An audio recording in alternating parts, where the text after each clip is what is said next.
숨겨둔 여자친구, 라오스의 젖소 부인. 이 욕쟁이가 타고난 바람둥이라서 그런지 모르겠는데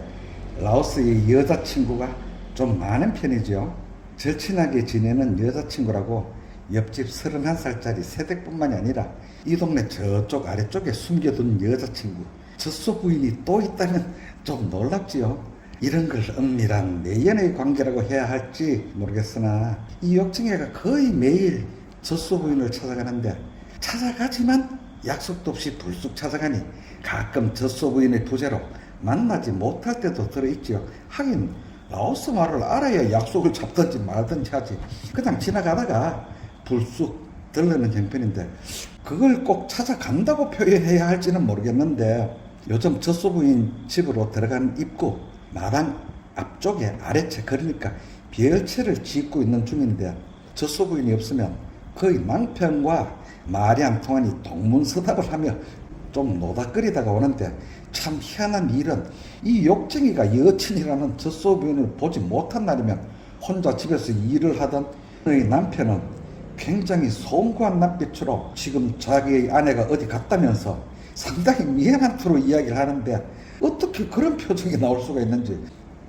그걸 보면 웃음이 쿡 터지지요. 내가 자기 아내의 임자나 주인이라도 되는 줄 아는지 자기가 미안한 얼굴을 왜 할까요? 그 부분에서 참 이해하기 어려운데, 그 젖소 부인의 집은 이 욕쟁이 아지트가 되어버린 메콩강변의 정자가 있는 곳으로 들어가는 입구에 있는데, 정자에서 보는 풍경이 어지간히 좋아서 거의 매일 그곳으로 가서 죽치게 그만 아지트가 되어버렸는데, 그 정자에서 캠주를 마시든 책을 읽든지 또 어떤 날은 낮잠까지 자기도 하는데, 그 정자는 시멘트로 만든 바닥이 아니라 좀 투박하지만 두툼한 마룻바닥으로 되어 있어 매끈매끈한 질감이 좋아서 거기서 잠깐 자는 낮잠은 꿈결조차 감미롭고, 정자에 누워 강 건너 태국의 사원에서 들려오는 불경 소리를 어렴풋이 듣기도 하고, 또 정자 아래 강가 물이 얕은 데서 나오는 물놀이나 모래성을 쌓는 아이들을 보면서 동심에 젖는 건 아니지만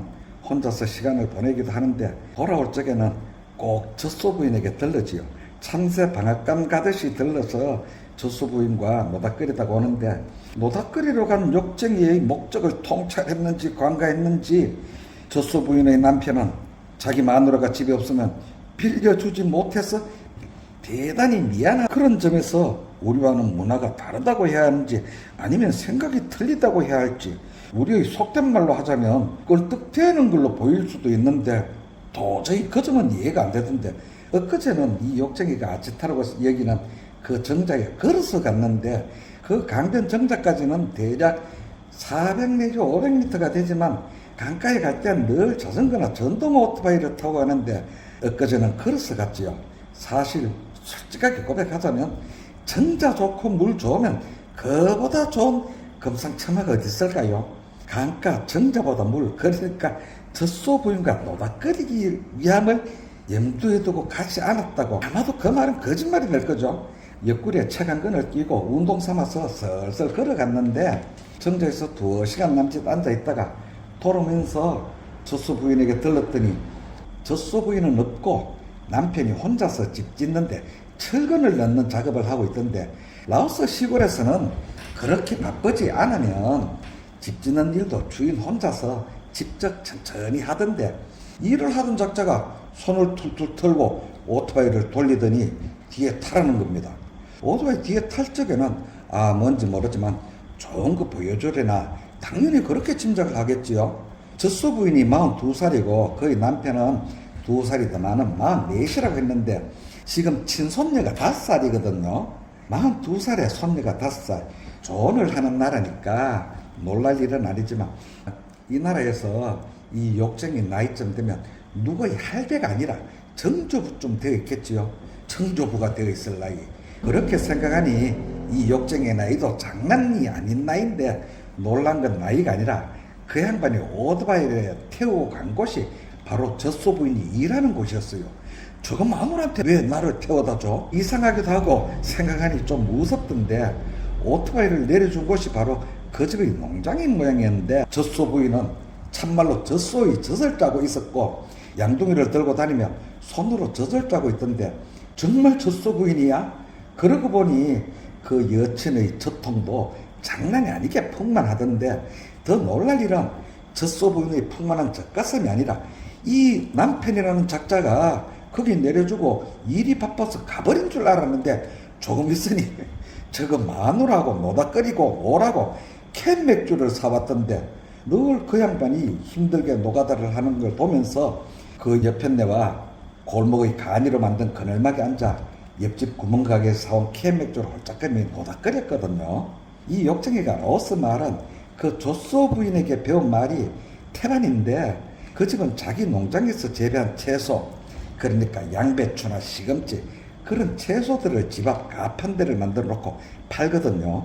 언젠가 지나가다가 그걸 사면서 얼굴을 익히고 그 가판대 바로 뒤에 그늘막 친 평상에 있어서 거기서 노닥거리면서 서로 말을 익히면서 급기야 라오스 언어와 한국말, 중간에 영어나 태국어 이런 거는 끼워 넣지도 않더라도 눈빛을 보면 뭘 원하는지 무슨 말을 하는지 서로가 읽어내는 사이가 되었는데, 물론 가끔 동문서답을 할 때가 있지만 서로 그걸 설명하면서 카오자이버 이해했나 알아들었나 그런 말을 하게 되니까 당연히 이야기가 길어지고 서로가 남의 나라 언어를 구사하는데 도움을 주고받고, 또 그렇게 이야기를 하다 보면 당연히 남은 알아듣지 못할 둘만이 통하는 단어가 생기게 마련인데, 묵감, 서로 친구 사이로 발전한 젖소부인, 외국에서 체류하는 진짜 깊은 맛은 꼭 오지가 아니더라도 가끔 이런 데 있는 게 아닌가 하는 그런 생각이 들 정도인데, 묵간이라고 하니 생각나는데, 라오스 말에는 깐이라는 말이 많이 들어갑니다. 라오스에서 많이 들어가는 깐이라는 말은 아마도 중국에서 들어온 사이간자가 변형된 게 아닌가 싶은데, 룸간, 이야기를 나누다, 남간, 같이, 픽간은 싸운다는 말이고, 혼자 할 수 있는 일에는 깐이라는 말이 붙지 않고 콧간, 사귄다는 말처럼 다른 사람과 함께 할 수 있는 행위에만 깐이라는 말이 붙으니 아무래도 중국의 사이간자가 변형된 게 아닌가 싶은데, 아무튼 그 농장에는 젖소 서너 마리뿐만이 아니라 일반소, 우리말로 하자면 누런소, 그러니까 한우 거의 30마리가 넘겠던데, 몇 마리냐고 물으니까 정확히 모른다고 했고, 라오스에서는 30마리쯤 사육해도 별로 힘든 게 없지요. 그 농장이 워낙 넓고 겨울이 없는 나라니 건초를 저장할 일도 아니고 그냥 방목처럼 풀어놓고 키우니까 물만 있으면 되는데, 그 농장이 워낙 방대해서 작은 개울 하나를 끼고 있었고, 아침 저녁으로 가서 몇 마리인지 밤새 도망간 건 혹시 없는지 그것만 확인하면 되는 수월한 일인데, 놀란 건 소의 가격이었어요. 들은 소리는 한 마리에 얼마 정도 하느냐고 물었다가 참말로 귀를 의심했지요. 잘못 들었나? 정말인가 싶어서 2번을 물었는데, 한국에서 어지간한 사람 한 달 월급을 받으면 여기 와서 소를 10마리 넘게 살 수가 있을 정도. 이상하다 싶어서 그걸 한참이나 셈을 해봤는데 송아지가 아니고, 그렇다고 아주 큰 소도 아니고 어중간한 중간소 한 마리에 400만 깁 정도, 그러니까 200달러 정도인데, 대략 우리 돈으로 환산하면 30만 원 정도? 한국에서 요새 대략 월급이 300만 원은 넘지요. 그렇다면 소 10마리를 살 수 있다는 계산인데, 너무 싸다 싶어서 큰 소는 얼마나 하느냐고 물었더니 이 아지매가 말귀를 잘 못 알아듣고 물소를 이야기하던데, 회색으로 된 물소, 그러니까 그 물소는 반드시 웅덩이나 넙지가 있어야만 사육이 가능하다는 이야기 같았는데, 가격이 일반 소의 2배쯤 된다는 얘기인데, 고기가 훨씬 맛있다면서 아주 많이, 그러니까 억수로 비싸다고 이야기를 했는데 가격은 누런 일반 소의 2배 정도. 나도 여기서 소를 먹이게 땅을 좀 빌려달라고 농담을 하고, 당신이 바로 젖소부인이다, 젖소부인, 그걸 설명하는데 얼마나 오래 걸렸는지. 그렇게 농을 하면서 캔 맥주를 마시고 소 10마리 값을 월급으로 받는 한국이 좋은지, 그 돈으로 소 10마리를 살 수 있는 라오스가 좋은지 생각하니까 좀 헷갈리기도 하던데, 같이 농담 반 진담 반으로 이야기를 하면서 저절단 스텐통을 싣고 그 위에 가판대에서 팔 채소까지 잔뜩 실어서 젖소부인의 고물 오토바이 뒤에 겨우 실려서 집으로 왔는데 이 나라의 소 가격을 이야기하면 또 한국에서 소를 먹이겠다고 들어오는 사람이 생기지 않을까 은근히 걱정이 되던데 어지간하면 들어오지 마시라고 계산을 해보니까 소 한 마리를 사육하면 한 달에 겨우 7,000원 정도 수익이 된다는 말을 전하면서 선생님들 젖소 부인에 대한 이야기 잊어버리시고 고맙습니다.